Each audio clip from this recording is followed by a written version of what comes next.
My name's Sarandyn and I'm 24 years old. Hey, beautiful. So we just met. How are you feeling? Good. Yeah. Very good, yeah. And you don't know me, but you accepted to answer my questions? Yeah. Why? That's a good question. I think people are too scared sometimes to get out of their comfort zone, and it's good to do that. So yeah, it's good to get out of your comfort zone. Yeah. Where are we here? Why am I here? No, where? Oh, where? And then why after that? Yeah. Well, we're in good old Iowa, Des Moines, Iowa, and we're in a part of Iowa that's just north of Des Moines. That's 40%, over 40% of the population is below the poverty line, and we're currently at an organization that helps people who are in poverty with certain things like shelter, having free meals. So like specifically tonight, we offer free meals. So it's just really nice to be able to volunteer for them and provide people who are struggling with some form of support. So yeah. Are you ready? Mm-hmm. Who are you? Who am I? That's a good question. Who am I? I would say it changes all the time, and it can change day to day, it can change year to year. I do think it's important to be able to have a truth of who you are, to really be self-aware and to really look deep into yourself. And do you honestly like yourself? Do you find the things that you're doing do they make you feel good? Do they help others? Do they help you? Do they help your family, your friends? And who am I? I would simply put that in just small, different, like little things that I like to do. So I'm someone who likes to help people. That's the reason why I'm volunteering, and I'm also going to Mercy College to be a physical therapy assistant, so that I want to do a career that helps people. I'm a person that likes to be active, so I like to work out. I like to encourage other people to do the same thing, of just getting out there, being active and not so sedentary kind of thing. Helping people through movement is what I really like to do.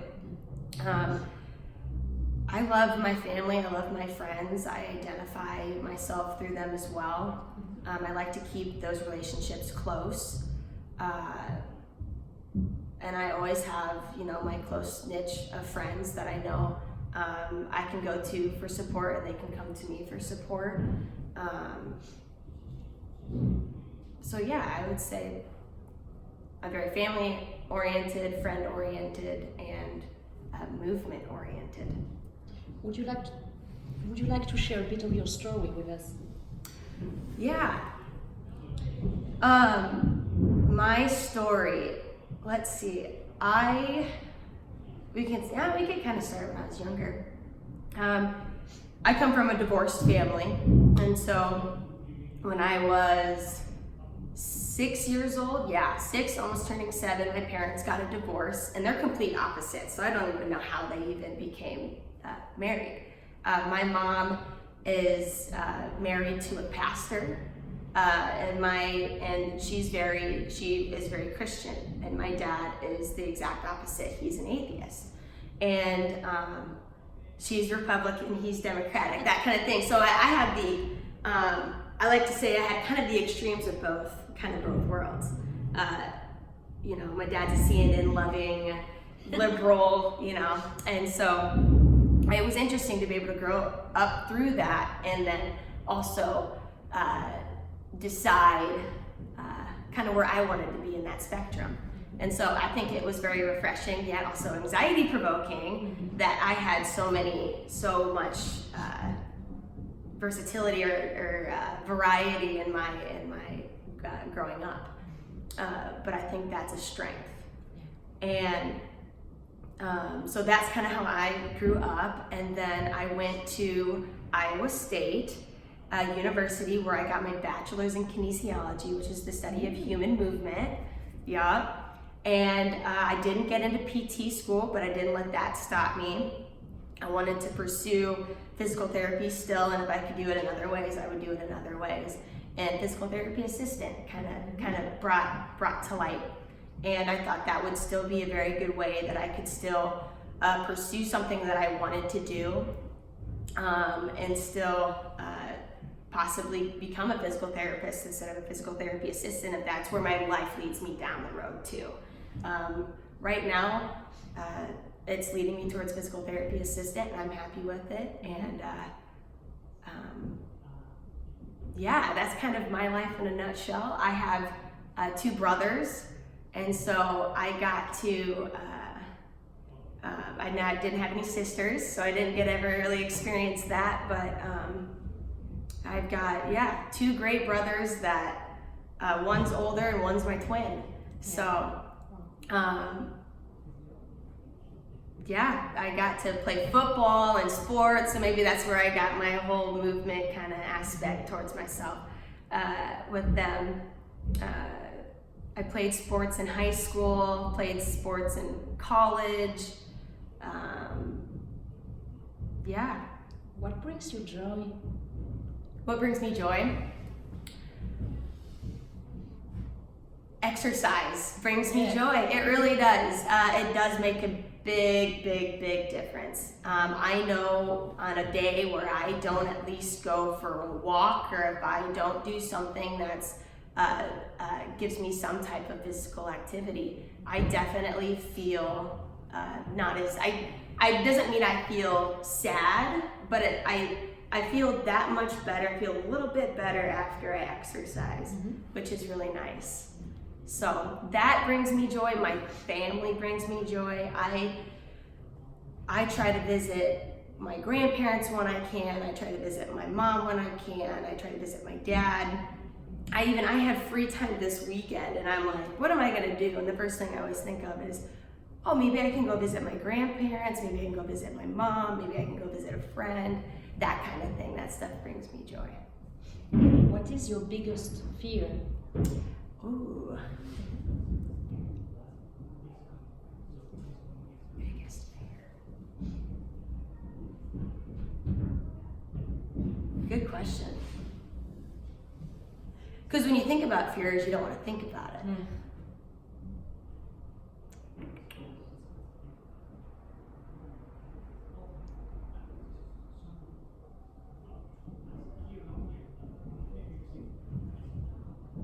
I would say my biggest fear is not living up to my own expectation of myself, because we do live in a world, I think, today where we try to meet everybody else's expectations of what we think we should be. We try to meet other people's expectations. And I think the worst thing you could do is actually not meet your own expectation, because no one else can experience that. Only you can. Only you know that truth, that of yourself. And knowing that you could have, I guess, done more.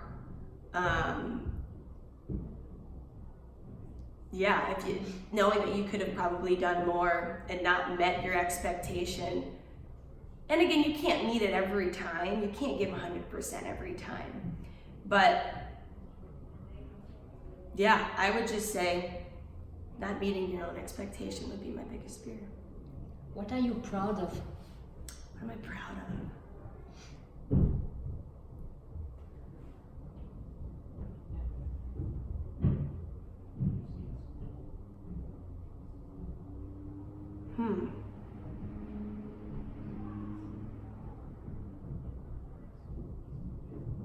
I'm proud of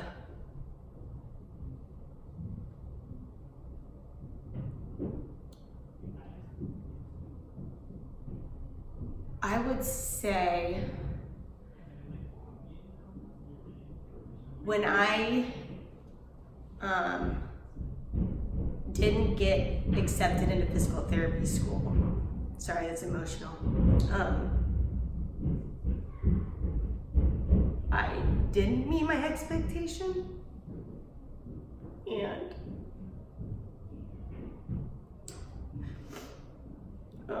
So I was just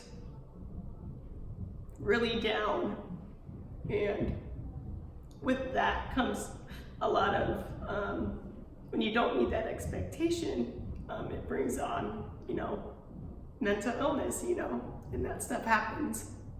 And I know a lot of people go through it, and I think it's important that people know that it's normal to experience it. And so I had definitely gone through anxiety and depression, and I was able to turn everything around, because when I wasn't accepted, I saw it as, a dead end. I hadn't met anything. What's the point? And then through the help of family, friends, and going and seeking professional help, it really it turned my life a complete 360. So I would say I'm proud of where I am now compared to where I was a year ago, because it's a big difference. So, do you feel anger sometimes? No. It's hard for me to be angry, because I understand, or I try to understand, or be compassionate. And I know no one's perfect, and everybody deals with their own stuff. And it is very hard to get me really angry, because I try to be as understanding as I can with people, because I appreciate people who are understanding to me. And I think compassion is one of the best things you can do for somebody. So anger is hard for me sometimes. Will you vote in 2020? Yes. Yep. I will vote in 2020. I voted in 2016, and I will vote in 2020. Mm-hmm. So what is the truth? What is the truth? The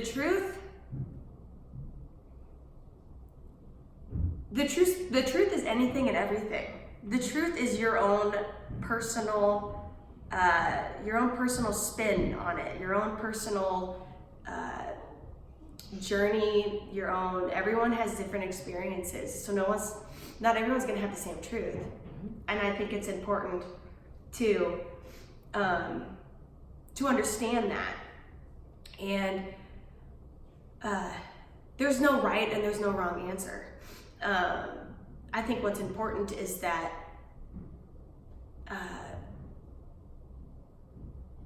and that's hard, but that people aren't being hurt from it. That we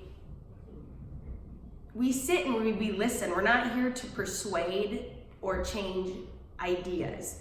We're here to understand your idea, and you don't have to agree on it. And that's it. There's no persuasion, and I think people think that. And your truth is your own truth, and there's no right or wrong. What is your truth? What's mine?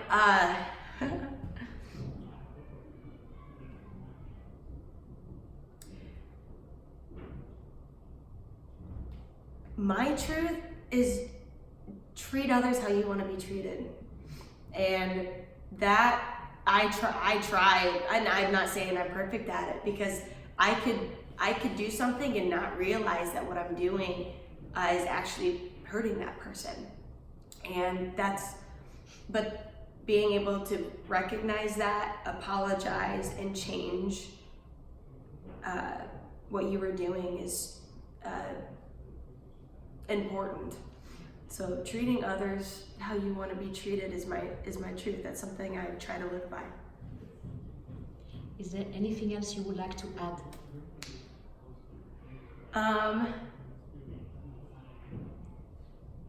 Sorry for the crying.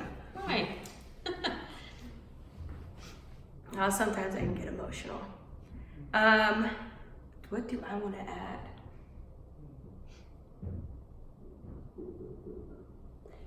Just do what makes you happy. And when you feel like stopping, just keep going. Because that's the worst thing you can do, is stop. You just got to keep going, no matter how much you want to stop. You can take breaks. You can give yourself a break. But you can't give yourself the excuse to stop. Because that's just not what we're supposed to do. Thank you so much for your time and especially for your trust. Mm-hmm.